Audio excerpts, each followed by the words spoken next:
여러분 안녕하십니까? 포항 MBC 뉴스데스크입니다. 조국혁신당 조국 대표가 오늘 독도를 전격 방문해 정부의 독도 수호 의지를 분명히 하라고 촉구했습니다.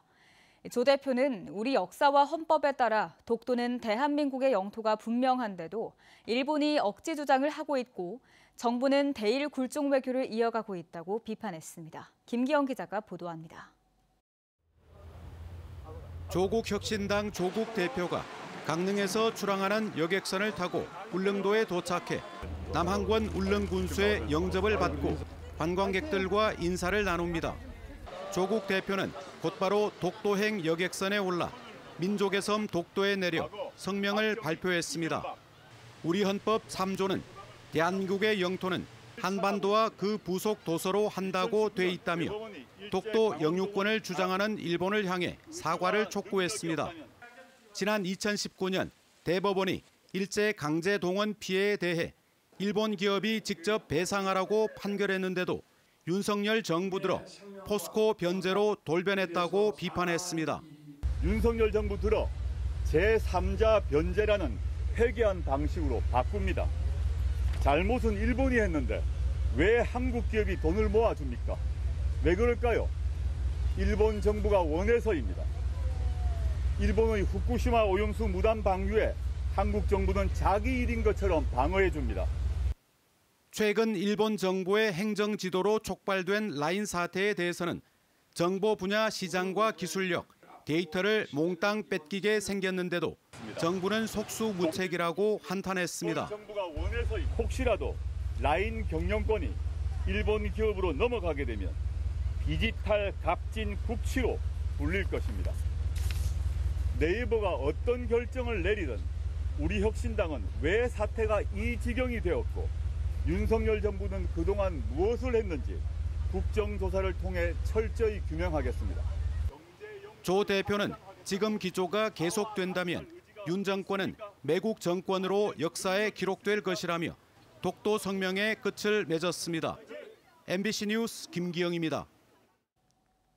포항해양경찰서는 중국산 민물장어를 국내산으로 둔갑시켜 대구 경북 지역 식당 등 10여 곳에 판매한 혐의로 수산업체 대표를 붙잡아 사건을 검찰에 송치했습니다.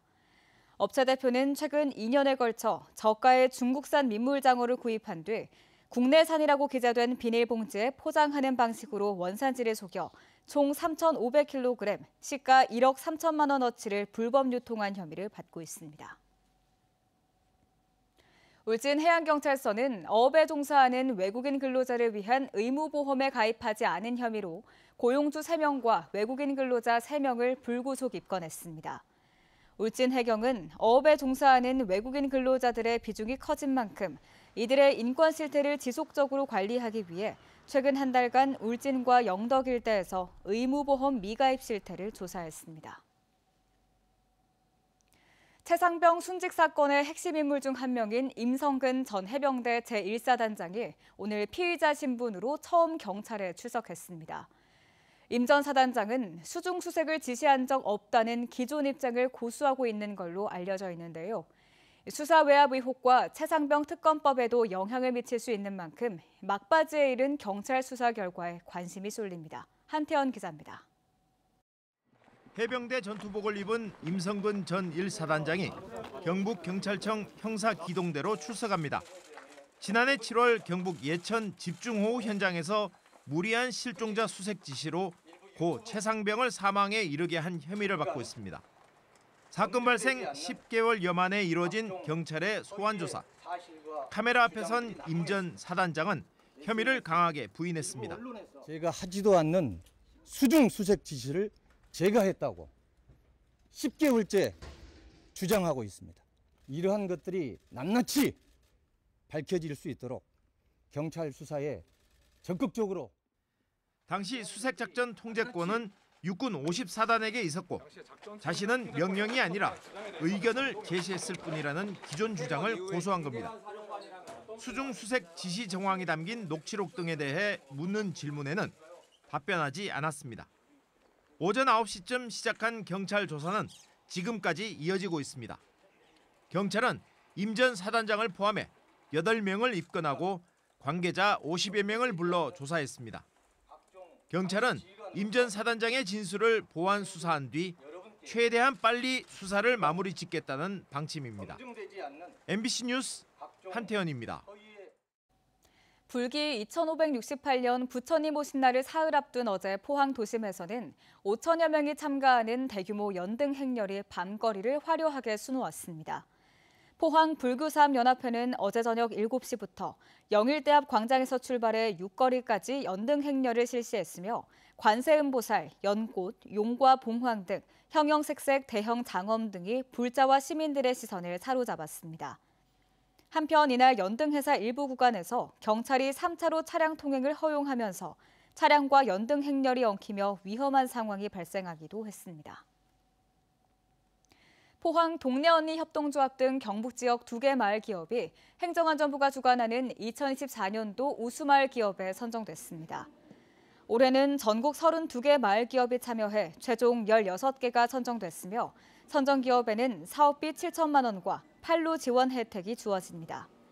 포항 동네언니 협동조합은 지난 2019년 경력단절 여성 등이 카페를 열어 문화 강좌와 지역 농수산물 공동구매 등 다양한 지역 공동체 활동을 이어가고 있습니다.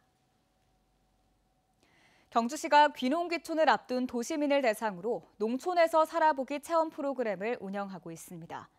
석 달 동안 숙박비와 체험 활동비를 지원하는데 경주에선 지난 3년간 20가구가 참여해 8가구가 정착했습니다. 임재국 기자가 보도합니다. 경주의 청정 지역으로 손꼽히는 산내면 감산리 다봉마을입니다. 다소 무더운 날씨 속의 텃밭에서 고추와 호박 심기가 한창입니다. 인근에선 천연 염색 체험도 이어집니다. 논밭에서 흔히 볼 수 있는 쇠뜨기를 삶은 물에 준비해둔 천을 여러 번 담궈 색을 내고 햇볕에 말립니다. 처음엔 어색했지만 체험 참가자들은 차츰 적응하고 안정감을 찾아가고 있습니다. 연금 받으면서 농촌에서 즐기기로 이렇게 생각하고 공기 좋은 걸 찾다 보니까 일로 오게 됐습니다. 항상 우리 시내에 있다가 여기 오니까 여기 꽃 많고 산하고 자연과 같이 있으니까 밤맛도 좋고 좋습니다. 농촌 체험은 도시민들을 대상으로 석 달 동안 이루어집니다. 숙박비와 체험 활동비 등 최대 180만 원을 받을 수 있습니다. 경주에선 지난 3년간 20가구가 농촌 체험에 참여했고 8가구가 경주로 주소를 옮겨 정착했습니다. 농촌에서의 삶을 꿈꾸는 젊은 사람들뿐만 아니고 실제로 은퇴하시고 계신 분들 그런 분들이 많으신데 그분들한테 정말 필요한 영상들을 찍고 싶고요. 경주시는 농촌 체험 후 실제 정착할 경우 영농 자금과 농기계 구입 등 각종 지원을 확대하고 있습니다. 귀농귀촌을 희망하는 도시민들께서 경주에서 한번 거주를 하면서 농촌 생활을 체험을 하고 그리고 요 마을 주민들하고 이제 정보 교류도 하시면서 조금 이제 안정적으로 성공적으로. 경주시는 농촌 체험에 대한 인기가 많다며 오는 8월 하반기 농촌 체험 신청을 추가로 받기로 했습니다. MBC 뉴스 임재국입니다.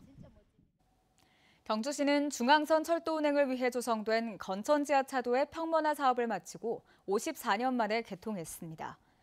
1970년 조성된 건천 지하차도는 침수 피해와 겨울철 결빙 사고는 물론 지역 발전의 걸림돌로 작용했습니다. 경주시는 지난 2021년 중앙선 이후 폐철 구조물을 철거하고 평면화 작업을 폈습니다. 경주시는 천군동과 구정동을 직선으로 잇는 보문 구정 간 도시계획도로를 오는 2027년 말까지 완공하기로 했습니다. 이 도로는 보문단지와 불국사를 잇는 4번 국도의 교통량 분산을 위한 것으로 길이 3.1km, 왕복 4차선입니다. 경주시는 토지 보상과 함께 환경 영향 평가와 실시 설계를 거쳐 올해 하반기에 착공할 예정입니다. 내일부터 나흘간 열리는 제18회 전국 장애학생 체육대회, 경북에서는 130여 명의 선수단이 참가합니다. 경북교육청은 전남에서 열리는 이번 대회 농구와 디스크 골프 등 11개 종목에 선수 80명을 포함한 139명이 참가할 예정이라고 밝혔습니다. 경북 장애학생 선수단은 울산에서 열린 지난해 대회에서 총 54개의 메달을 획득해 역대 최고 성적으로 전국 6위를 차지한 바 있습니다.